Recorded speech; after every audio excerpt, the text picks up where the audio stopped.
advantages that India has. India is the largest democracy.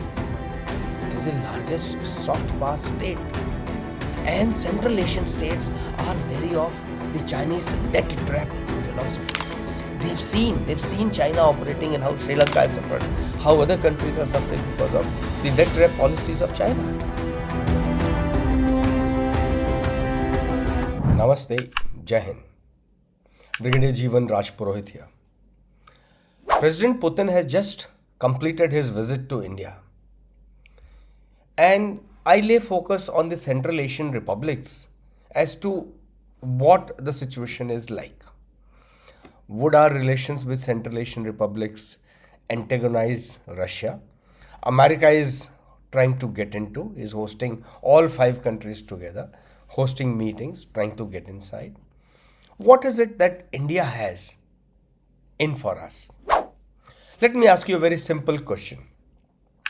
What do these 5 countries, Kazakhstan, Uzbekistan, Tajikistan, Turkmenistan, and Kyrgyzstan, in common? What do they have in common?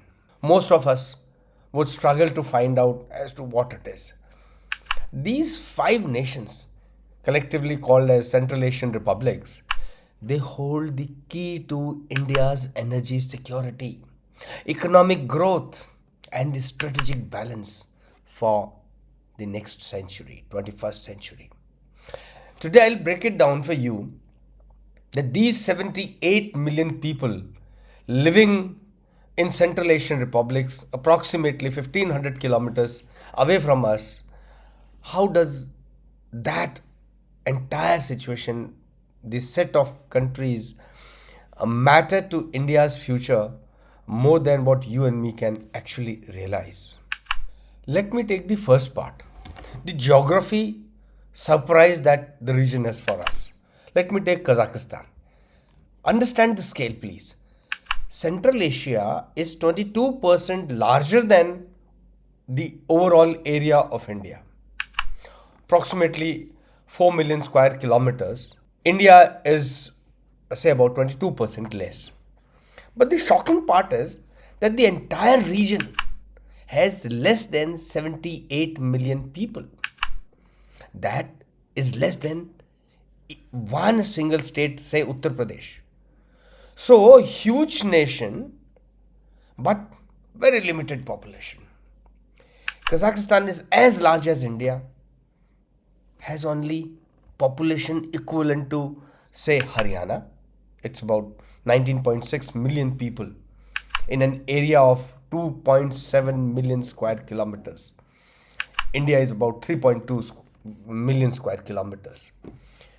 This creates what strategists call resource wealth with demographic scarcity. Vast energy reserves, minerals, and land with relatively very small population to consume them or even export them. That's the opportunity for India.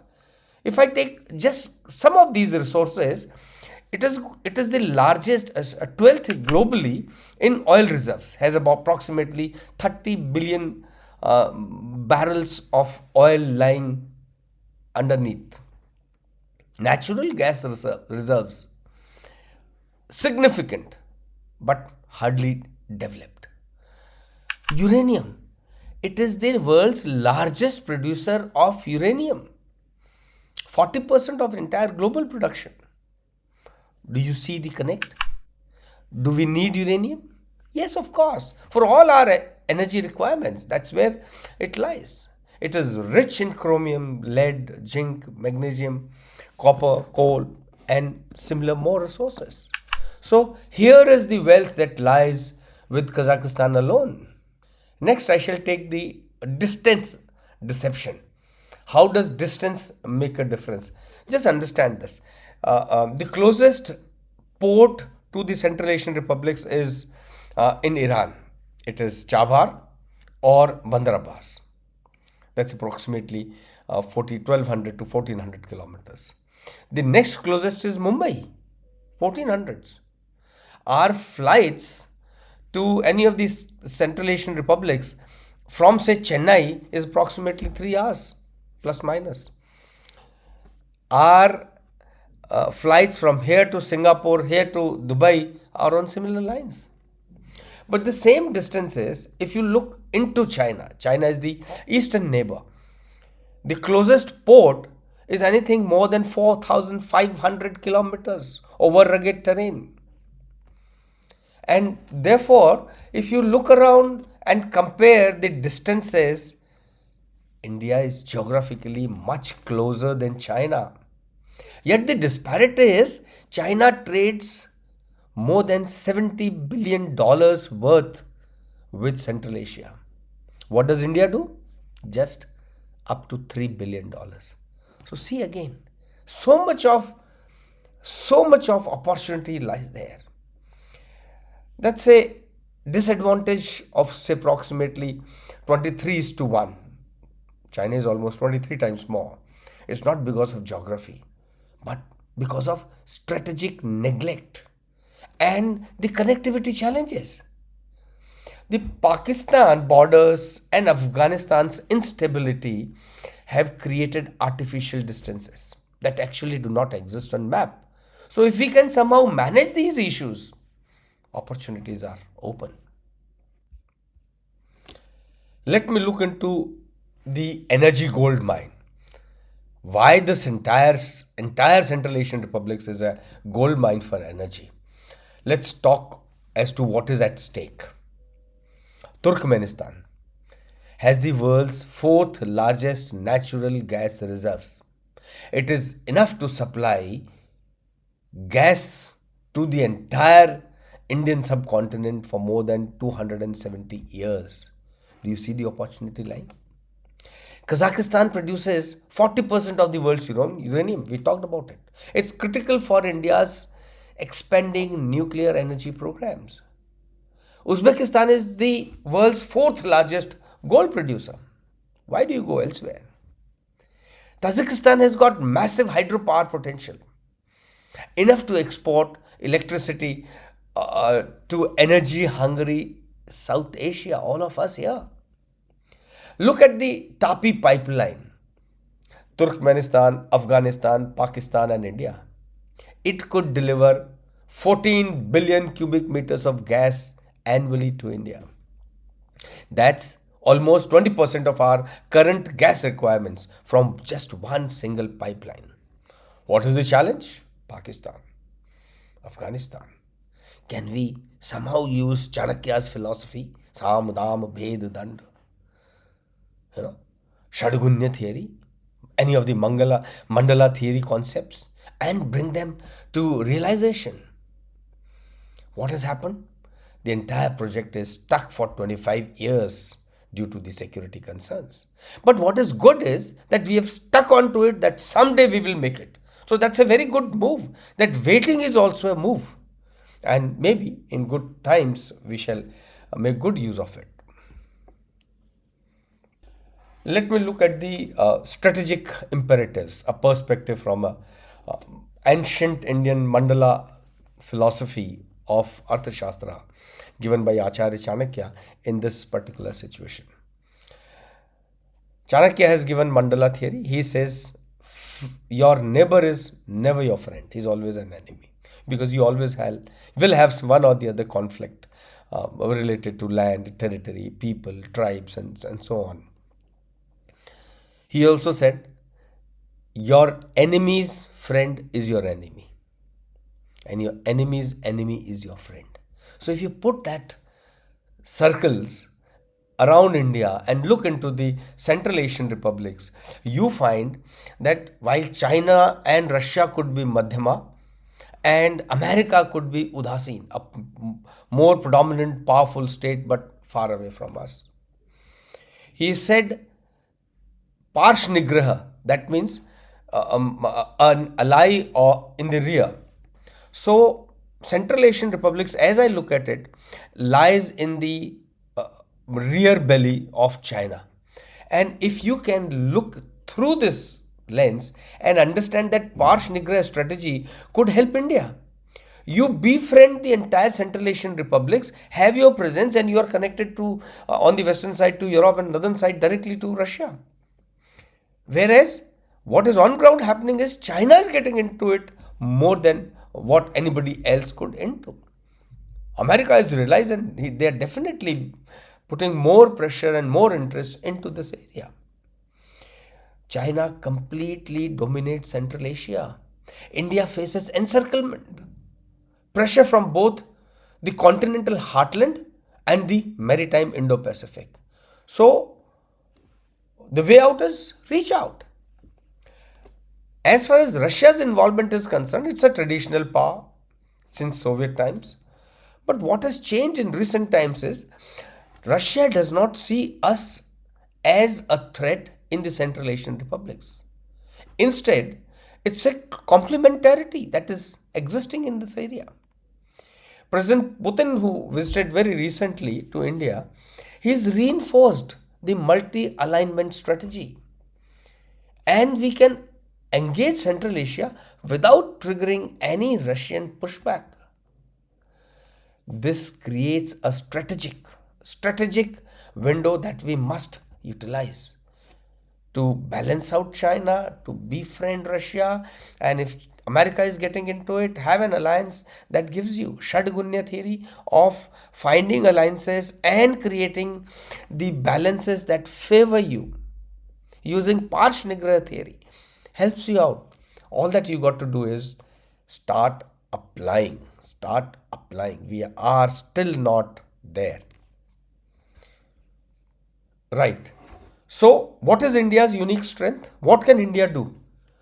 We very well know that you can't match China's investment in the Central Asian republics dollar by dollar. He is too high.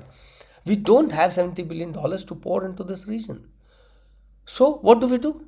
Look at the asymmetric advantages that India has. India is the largest democracy. It is the largest soft power state. And Central Asian states are wary of the Chinese debt trap philosophy. They've seen China operating and how Sri Lanka has suffered, how other countries are suffering because of the debt trap policies of China. India can offer partnership without any strings directly. Second, pharmaceuticals and IT. Indian companies supply almost 70 to 80% of generic medicines in some of these Central Asian republics. Now, this can be raised to a higher level, and both pharma and IT can become our assets, which are asymmetrical by nature, by providing them. 3. Education. Over 15,000 Central Asian students study in India annually. They create people to people bond which money cannot buy. So, what we need to focus on is people to people contact, education. Send our people more, invite their students more, give them more opportunities on these fronts. Fourth, our strength, the defense cooperation. India is one of the best military training providers in the world. So, provide military training. Our equipment manufacturing and exporting has taken off now. That can be taken up. Strategic consultations can be taken up without any political conditions. So, when you start providing these consultations, things would start improving. And fifth, cultural ties. The ancient Silk Route has connected us for millennia. We are reconnecting our civilizational bonds and not creating new dependencies. All that we got to do is keep doing it. What China has done is BRI, land route, rail link, air link. He's getting into all this. No one prevents us for getting into the strategic aspects that can leverage more than the dollars. Right. So, what is the way forward? As I look at the entire region and India and involvement of Russia, China, and America in this region, I identify a lot of practically doable aspects. Say the first part is operationalizing the Chabahar port in Iran. If we can do this, it is a viable gateway bypassing Pakistan. Without getting it, you get it to into Arabian Sea and from there get it to Indian shores. 2. Activate the international north-south corridors, INSTC as they call it. it can cut the shipping time almost by 40%. But we have to actualize this, activate this, and India has to take the lead. There's no two way about it. Third, the leverage that India Central Asia Summit mechanism provides us is an awesome summit. It was established in 2022, and what we need to do is, instead of doing random or meetings at unknown or uncertain intermittent time zones, make it a regularity, make it annual feature, and therefore the constant and regular touch will throw out large number of opportunities for both sides. The next is increasing the trade. We barely have 2.5 to 3 billion worth of trade with the Central Asian republics. This needs to be increased to, say, approximately $10 billion worth by 2030. But it requires the political will. Government facilitations and private sector boldness is required for investment, for generating more opportunities. And last point in this context that I can think of is, start thinking beyond hydrocarbons. Central Asia's literacy rate is almost 99.7%. That makes them, ideal partners with India for IT, education, and knowledge-based economy. So it's not only the natural reserves that they have, CNG that they have, oil that they have, or uranium that they have. We must continue with them. But in addition, the aspect of software, education, IT, knowledge management, etc. can become major assets for our interaction and increasing trade and impact in the Central Asian republics. Let me attempt to close the entire conversation and understand how Central Asia represents India's strategic depth, both towards West, towards Eurasia, and in the East, towards China. When Kazakhstan's economy rivals Maharashtra's GDP, when Turkmenistan's gas could power growth for generations of Indians, when 78 million educated people seek alternatives to the Chinese dominance, can we afford to be strategically absent from that area? Obviously, I'm sure you understand we cannot. We cannot be the bystanders. We really have to jump in. And as I look at this isn't just a foreign policy. It is about India's place in the emerging world order.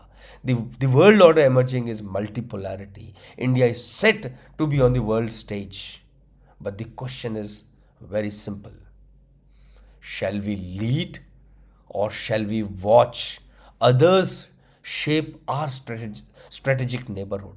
We just got to think on this. And if we think we can, yes, definitely we can.